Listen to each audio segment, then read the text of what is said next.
Today, we're going to be talking about music that I think is worth your money.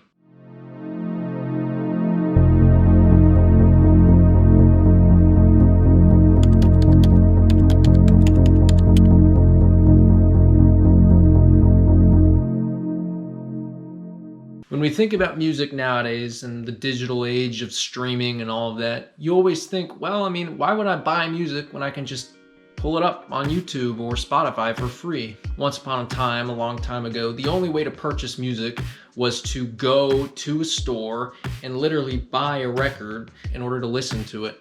And you had to have a physical player dedicated just to music. Nowadays, we have this. We've got these phones. We can just pull up music whenever we want to. A lot of people in the music industry have talked about how it hurts artists. Spotify just isn't paying enough royalty for the streaming. And one of the bands that I'm about to talk about today are actually very well known for their rejection of a lot of the modern practices of streaming and the music industry in general. The band I'm talking about, of course, is Tool. Tool is a progressive metal band that began in 1990 in California. These four musicians are so absurdly technical and proficient at their instruments that every time you listen to them, it's like liquid gold being poured into your ears. Or at least that's what Tool fans will tell you. Today, I'm going to do an analysis of what I think is their best record ever, and that's, of course, Lateralus. So Lateralus is the third studio album by Tool. It was released on May 15th of 2001. The album debuted at number 1 on the Billboard 200 chart, which is crazy for a progressive metal band, selling more than 555,200 copies in its first week of release. The band won the Grammy Award for the Best Metal Performance for the song Schism in 2002. Lateralus was ranked number 123 on the Rock and Roll Hall of Fame's definitive 200 list. Wow, that is a lot going into this album. A lot of comparison is made between Tool and bands like Led Zeppelin, Pink Floyd in terms of artwork and thematic buildup in their music. I think that's a really interesting statement. I don't know whether I fully agree in one camp or the other. I don't think it's fair to, compare Tool to a band like Pink Floyd or Led Zeppelin because I think all three of these bands are very different in their own right. But yeah, we're going to go ahead and open this up and we're going to go through it track by track and I'm going to give you my thoughts. So let's do it.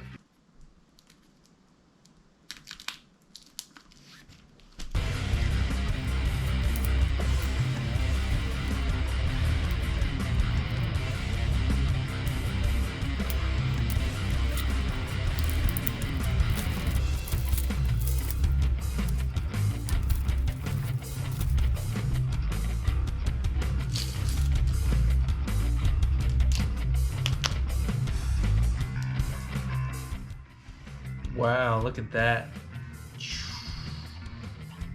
Awesome artwork. Just all of the eyes and everything. It's awesome. Of course, we can see the track listing here. You can see all the sides and stuff. And you can see, there we go, Danny Carey, Justin Chancellor, Maynard James Keenan, Adam Jones. This is the kind of stuff I'm talking about, guys. When you buy music, it's more than just the song that you get, and I guess this is me hopefully trying to incentivize you that to say hopefully that some albums are just worth your money. They're worth buying, and I think this one is a prime example of that. Just the same thing on this side. So unfortunately, no crazy posters or anything you get. Just a little disappointed there, to be honest. Oh, ooh. Hold on a second. I may have spoken too soon. Holy shit. Look at this. Oh my god, I didn't realize they had this on here. What? Look at that. That is dope.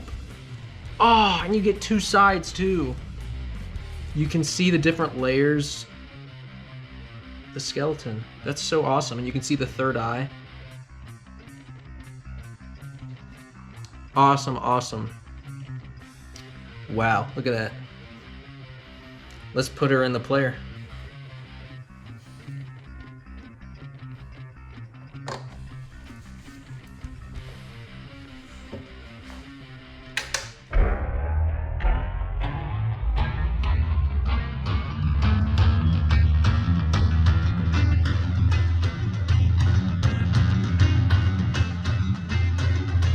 Alright, so let's talk about this album. Upon giving it another listen, which, I mean, I've heard it before, never on vinyl. Look at how shiny it is. Oh, I love the, just the sheen of it, the reflective, like, color, especially when you hold it up to a light. It's just a really high quality record, and I really enjoy that. It was about 45 bucks. I'm sure there was an upcharge because it was like a local store.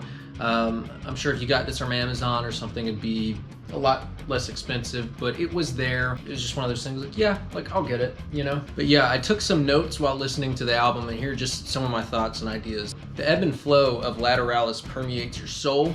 It feels like a spiral of emotion, which ties into the whole theme of the album, which is about Fibonacci sequence. In multiple interviews, the band talks about the framework for the album being about the Fibonacci sequence, which, you know, a lot of philosophers have talked about it in the past, explaining that it, you know, it represents the sort of mathematical beauty of life. You can look at like a conch shell and someone's ear and then a leaf, and, you know, you will see this sequence repeatedly show up over and over again.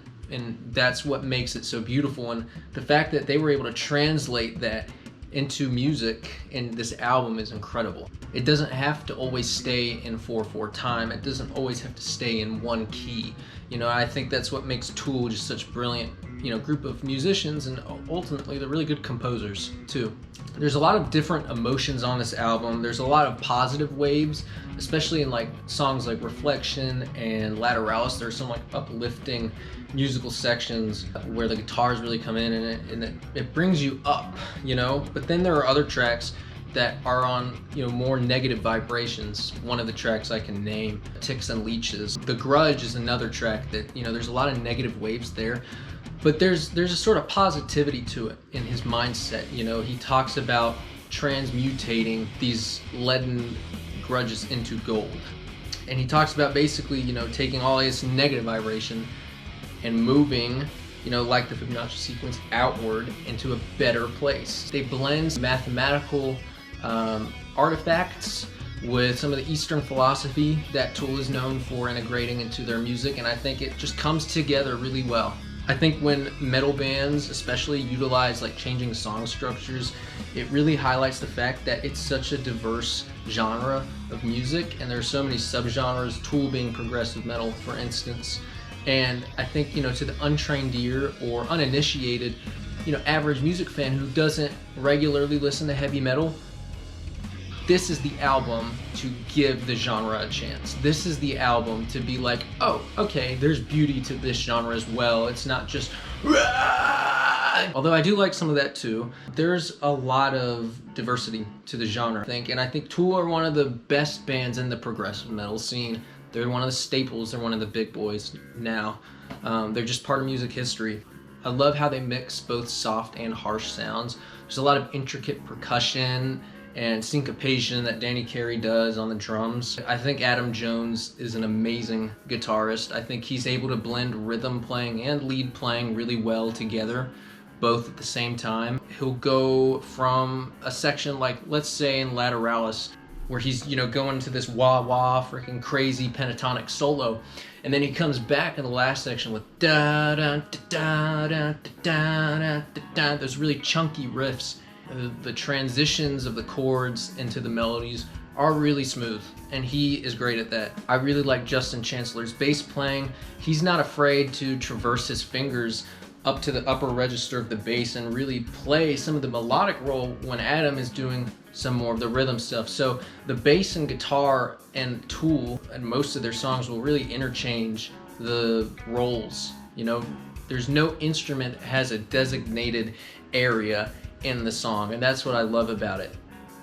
All these instruments highlight different parts within the song. That's just for one song each. They do it in like every song, and that's what makes this album so awesome and great in particular. One of my favorite tracks on this album is Reflection. It has a really tribal rhythm to it.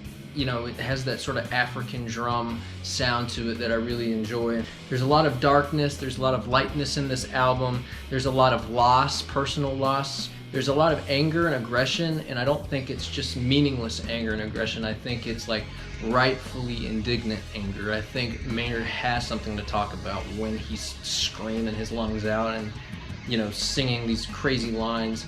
He's, you know, doing it from a genuine standpoint, and I really like that. I think that makes it so unique and passionate. I feel like, you know, and I don't want to sound like the average Tool fan, but yeah, it does feel like your body and your soul are sort of being cleansed throughout the album, and you walk away from it feeling very different than when you turn it on. Some of my favorite lyrics from different songs, I'm just going to list them off to you in particular that come to mind. Saturn Ascends, which is in The Grudge. I really like the lyric, finding beauty in the dissonance. I've done the math enough to know the dangers of our second guessing. Hope this is what you wanted. Hope this is what you had in mind. Overthinking, overanalyzing separates the body from the mind. Thank you guys for tuning in. I was really stoked to get to talk about this album with you. If there was anything I missed, you know, conceptually going on, feel free to leave it in the comments or correct me. I have no problem with that. So I'm not going to give it a formal review or rating. I'm just guiding you guys into music that I think is worth the coin. So thanks for watching. Don't forget to subscribe and like, and I'll see you all soon.